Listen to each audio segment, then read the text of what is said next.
Assalamualaikum warahmatullahi wabarakatuh. Para pemirsa yang dimuliakan dan diberkahi Allah Subhanahu wa Ta'ala, salah satu kebiasaan kita ialah membaca surah Al-Fatihah dalam berbagai macam kesempatan. Bahkan ada riwayat juga yang mengatakan, bukan saja Al-Quran, kalau dipadatkan seluruh kitab suci yang pernah ada sebelum Al-Quran, Taurat, Injil, Zabur, Al-Quran, dan lain-lain kalau masih ada, maka pemadatannya adalah surah Al-Fatihah. Makanya itu surah Al-Fatihah juga disebut sebagai Ummul Kitab, induknya seluruh kitab suci. Apalagi rahasianya surah Al-Fatihah, Bapak Ibu sekalian.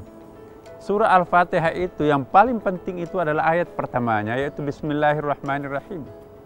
Yang dibaca Nabi Nuh ketika menjalankan perahunya itu, ketika dilanda dengan banjir Nuh, itu tsunami pada waktu itu, Bismillahirrahmanirrahim. Perahu tanpa mesin, tanpa layar, itu bisa jalan cepat, tahan daripada tsunami itu. Itu kekuatan basmalah. Dalam riwayat lain, yang dibaca Nabi Isa ketika menghidupkan orang mati, Bismillahirrahmanirrahim. Menyembuhkan penyakit yang tidak ada obatnya, Bismillahirrahmanirrahim. Itu kalau kambing yang disembelih dengan basmalah, halal. Kambing, sama-sama gulai kambing, tapi satu nggak dipotong dengan membaca basmalah, yang satunya haram, yang satunya halal. Itu hebatnya basmalah. Tapi karena Allah Maha Pengasih, Maha Penyayang, Dia tambahkan menjadi 6.666 ayat dalam 114 surah 30 juz itu. Makin banyak tanda-tanda rambu-rambu jalan, semakin sulit tersesat. Tapi kalau hanya 1-2 petunjuk jalannya, banyak tikungan, masih bisa nyasar.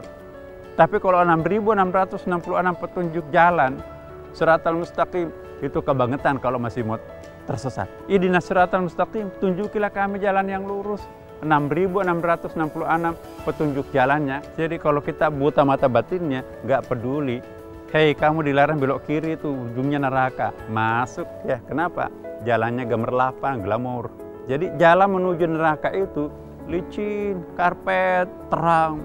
Kadang-kadang jalan menuju surga itu berliku, mendaki, agak gelap. Nah, kalau kita terlena dalam mata sesaat, maka kita akan tersesat. Karena itu para pemirsa, mari kita menghayati surah Al-Fatihah.